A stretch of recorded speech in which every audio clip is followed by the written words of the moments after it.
107.1.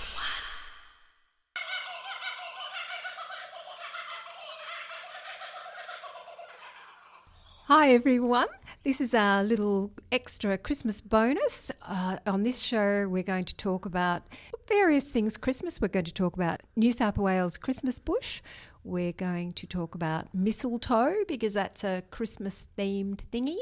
And we're going to talk about roadkill. We're all going to be on the roads throughout the summer and there's probably going to be increased wildlife injuries and roadkill. It's a bit of a problem in the Highlands. And we'll talk at the end of that about some solutions that are out there for how to assist animals crossing the road.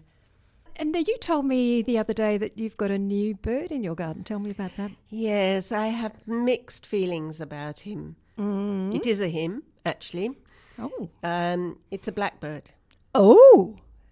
I heard him singing two doors down. Right. And I know blackbirds because I was raised in the UK, and that is the most beautiful song. It is a gorgeous song. It is so common. You hear it in every lovely garden. Yeah. However, in Australia, it's an exotic, and I have seen this before in spring and summer, that the males seem to move into areas that they don't normally occupy.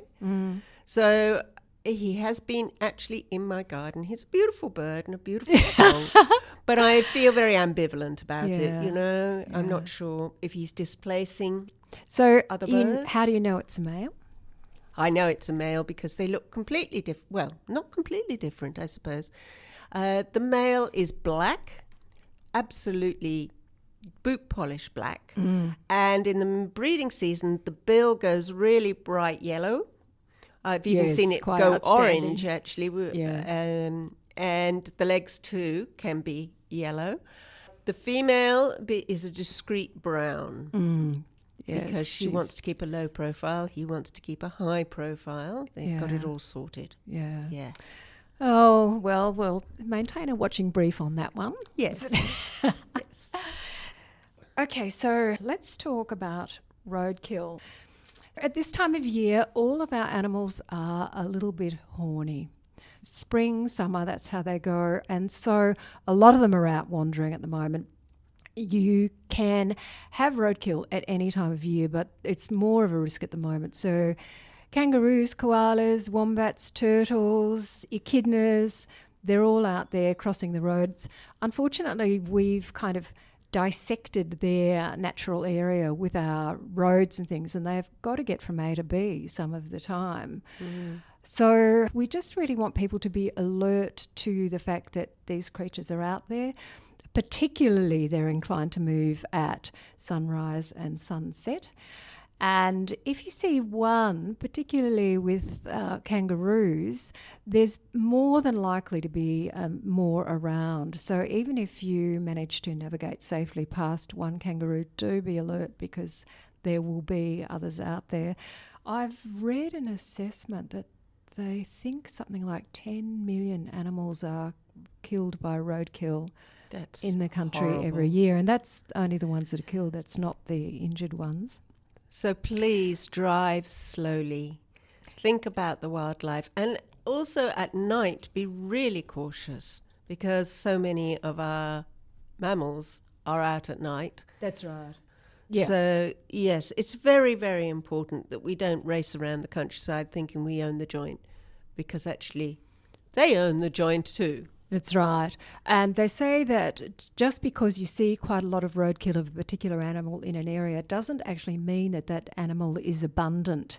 In Cradle Mountain, a particular variety of quoll became locally extinct when they asphalted the road that had previously just been a rough road that people had to drive on carefully. Oh, right. So I noticed too in Sydney, Warringah Road that goes through a beautiful piece of forest.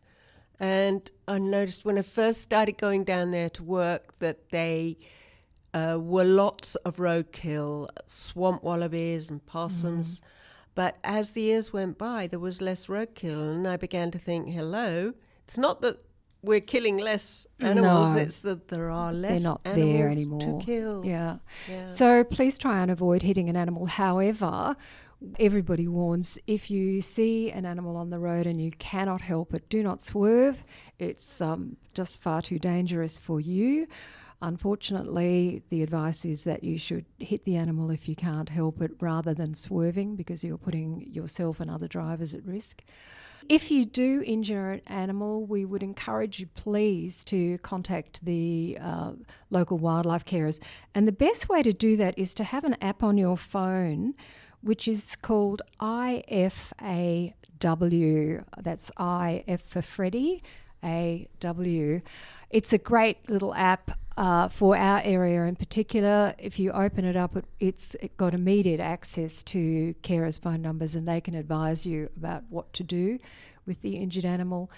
If you can, pull over and make sure that you're maintaining your own safety and that of the animal. If it's a large animal, don't approach it, because injured animals are inclined to lash out of fear. But contact the wildlife carers and let them know what's happened, and they'll be able to advise you the best course of action for that animal. One of our friends who knows stuff told me that she recently saw an injured echidna on the road, and she was doing a U-turn to go back and help it, assist it. And by the time she turned back, a couple of tradies had gotten out of their ute. They'd put on their high-vis jackets. They'd put out one of those amber triangles warning people. They got their kit out, and they were already managing the animal, which is that's great wonderful. to hear. Yeah.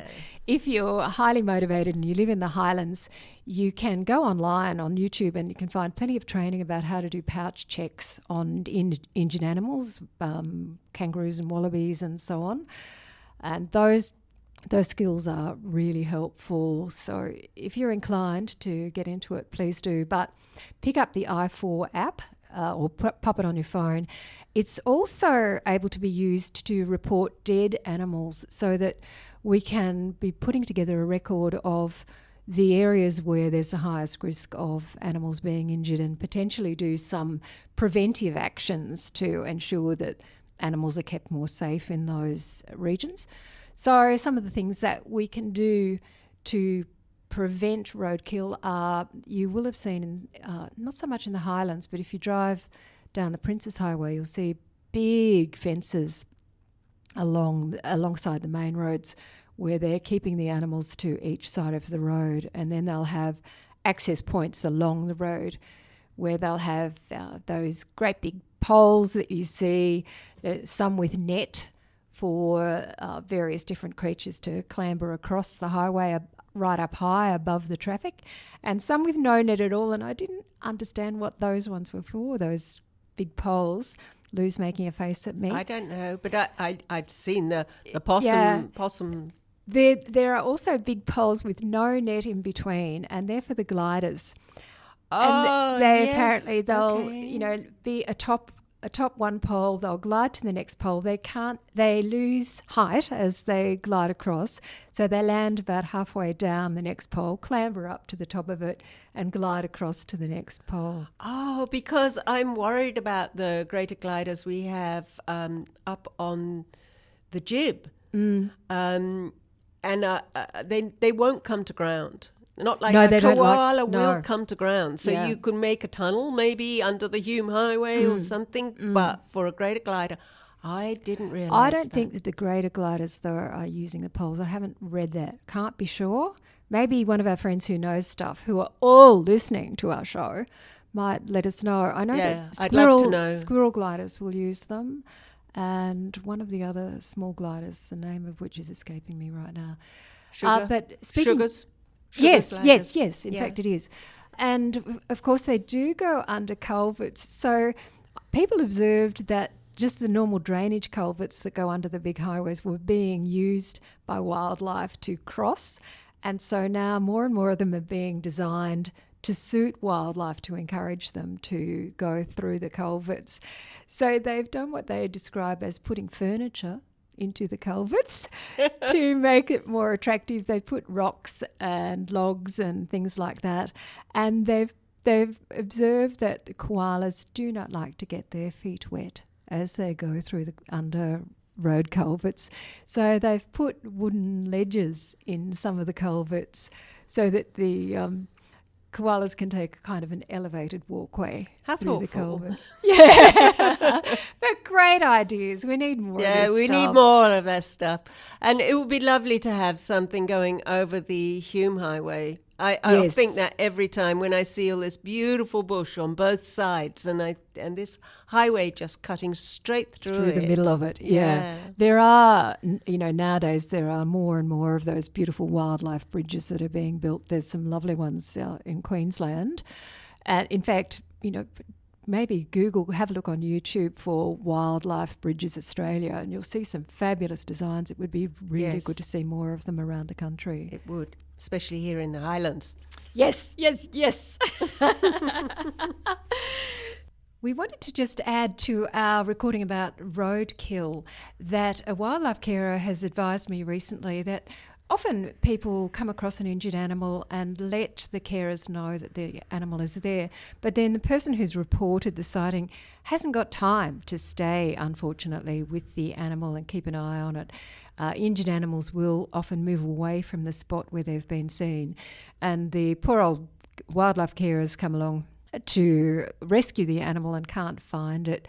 So they ask that if you possibly can, if you have to leave the area, can you please mark a tree or put something distinctive in the immediate area where the animal was injured, so that the wildlife carers have got a little bit of hope of actually finding the animal.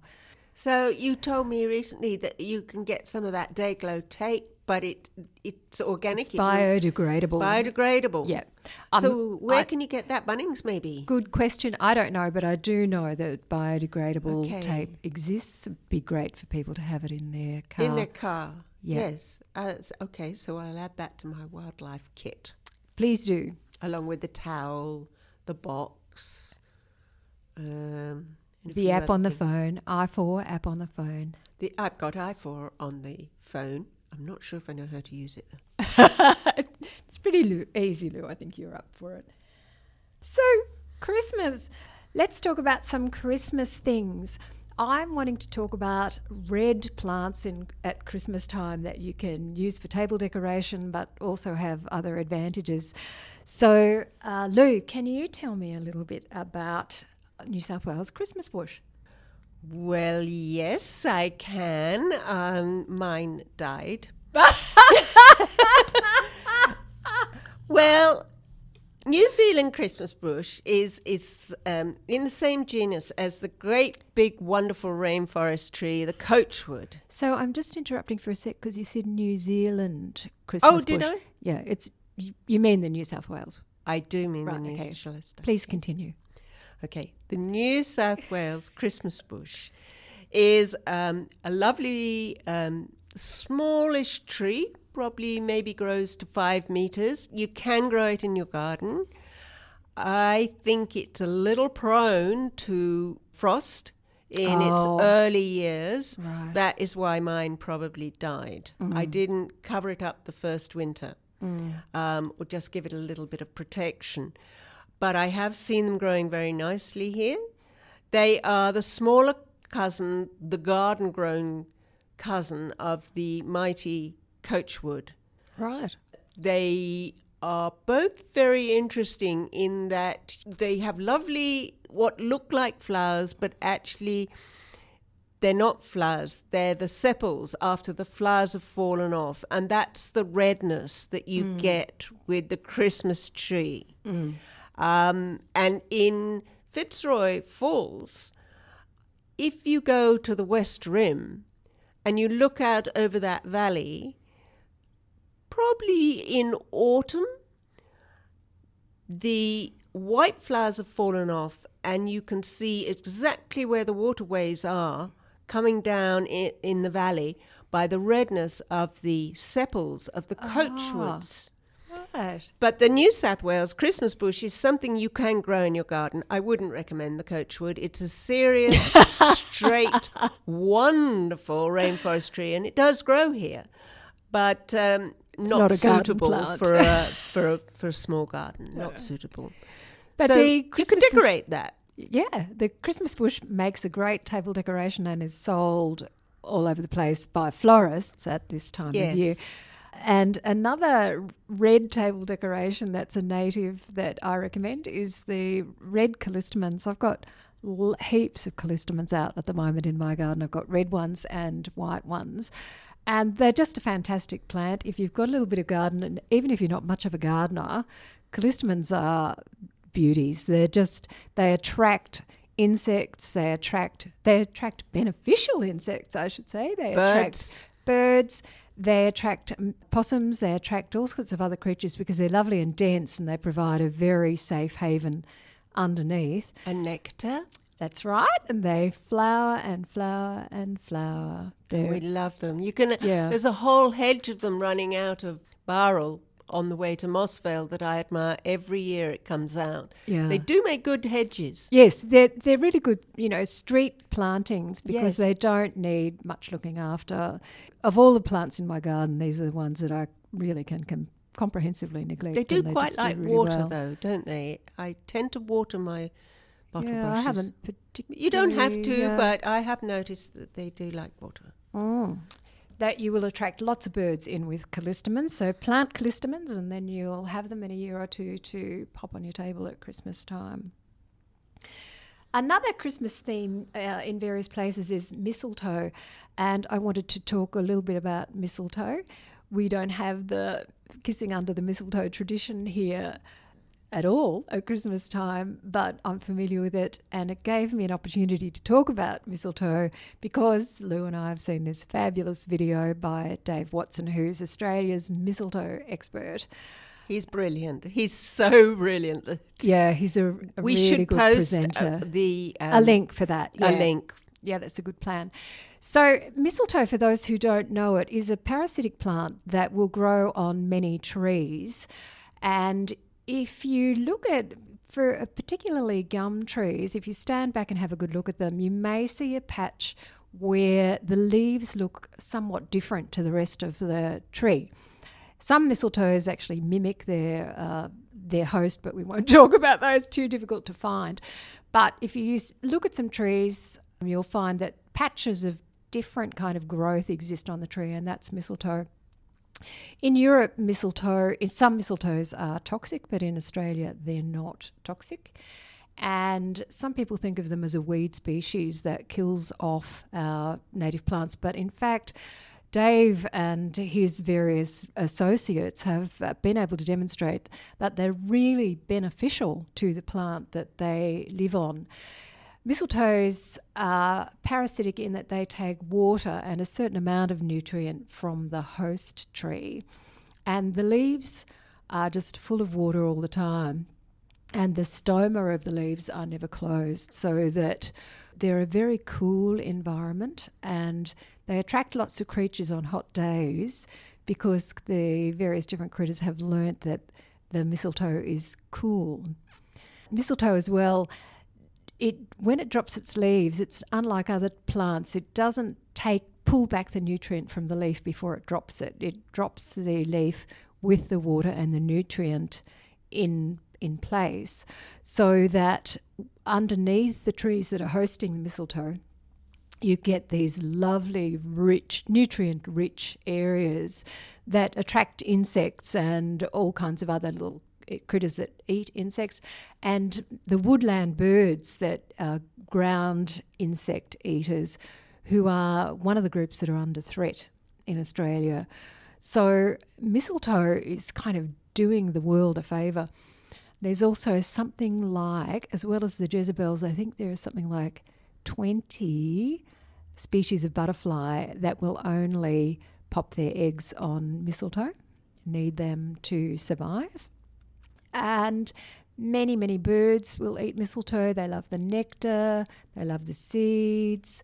They then transplant or transfer the seeds around in a local area. Usually they swallow the seed and then they poop it out onto another tree, and the next little mistletoe grows.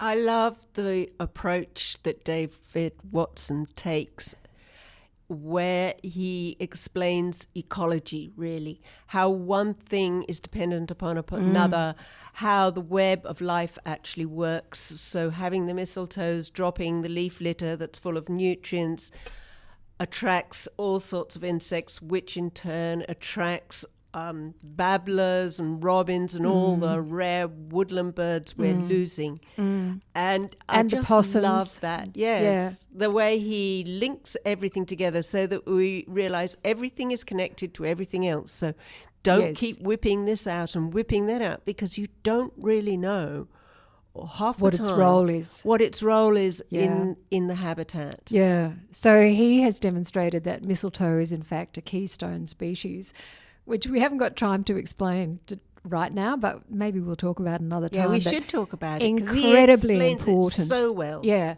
And, it's valuable to the extent that people are now setting out and planting mistletoe onto trees. In Melbourne streets. In plane trees in Melbourne, yeah. Really interesting story. So, yes, we promise we'll put a link to that. It's a combination of BirdLife Australia and David Watson and a second researcher who's actually doing the hard yards of doing the propagating of the mistletoe on various plants. Aiming it at region honey eaters. That's right. So we'll put a link in, but you should be able to find it if you put those keywords into YouTube. What else, Louise, have we got to talk about? Well, if we're talking about Christmas presents perhaps. Oh, yeah, go for it. Well, we're all a bit anti-consumer these days, aren't we? We're just like, don't buy a whole heap of plastic stuff. Then everybody recycles it to a friend they don't like or a family member they don't like. But what you can do, and this is such a great Christmas gift, is give someone a plant. Yes, excellent plan. It makes it so easy for them to just pop it in their garden or on their balcony if they don't have a garden, or if they don't have a balcony, just as a house plant. But that is such a lovely thing to give to people and something that lasts. And the other thing you can do is you can buy a gift voucher from a native nursery. Mm-hmm. They also all will give you vouchers, and the person can go and choose their own in their own time, not during the busy Christmas time. These are a couple of things that I think are really worthwhile as Christmas gifts, rather than buying a lot of rubbish. Yep. And you could also buy donations to various different wildlife carers, for example. Yes, and also donations to many of the environmental groups. Yep. So if you've got a friend who's a bit that way inclined, perhaps you could buy him or her a gift that just goes directly to the environmental group. Yep, I think that's a great idea. And along the same lines, we did a little bit of research about alternative Christmas trees. Rather than buying the standard pine Christmas tree each year, we wondered about what alternatives we could suggest.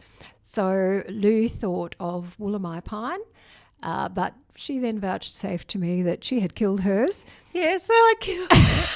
Not only did I kill a New South Wales Christmas bush, but I managed to kill the Wollemi pine. So we went to one of our friends who knows stuff, who gave us a little bit of advice, and I'm actually going to read out what Steve told us, and thanks so much, Steve, for this.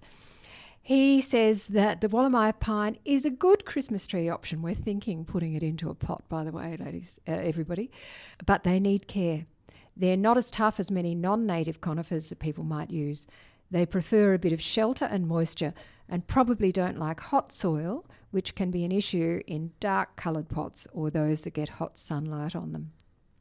There are several planted in Bundanoon in the ground and are doing okay, or even doing well.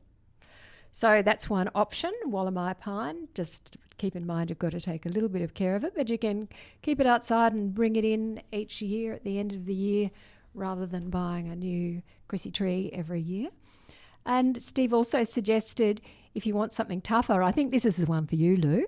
Oh no, let's see if I can kill it. There are native calitris species. I'm hoping I'm pronouncing that the right I would love a native. That's the native pines, isn't it? This is something I don't know about calitris. really at all.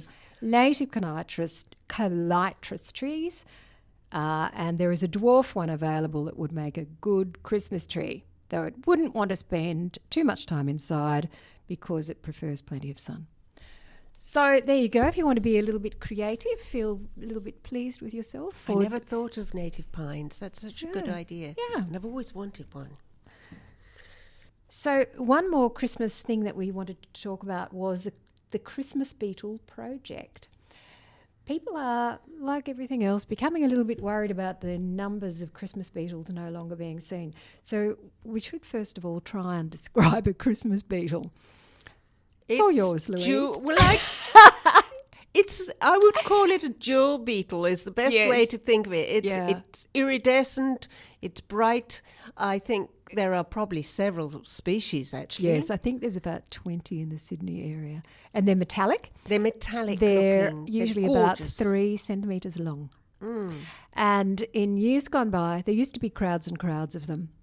And as the same as we're always saying about everything else, people are concerned that their numbers are dropping off. And so there's a little bit of research being done about how many are actually out there, which particular species are the ones that are being reduced in numbers, what do we think might be the reason. Part of the problem is that their life cycle involves 2 different phases, and the adults like to be in eucalypts and the larvae like the roots of native grasses. So they've got to have 2 different habitats to be able to continue their life cycle. So if you see Christmas beetles, we want to know about it, not me personally, but the researchers want to know about it. So they ask that you put up photos of the beetle that you found. They don't mind if it's not really a Christmas beetle.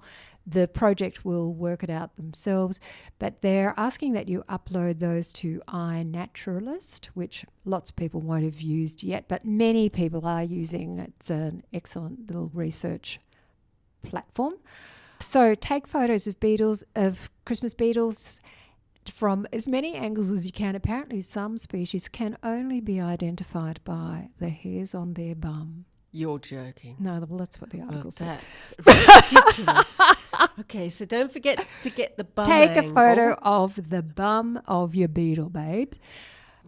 Okay, please record Christmas beetles. That's probably our last little Christmas subject. Next month, we will talk about places to cool your heels in the Highlands, where you can go into a natural area and have a swim, dip your feet in paddle. the water. Yeah. We'll cover that in January. You'll have to look forward to that. We're looking forward to a hot summer. Not too hot, mind.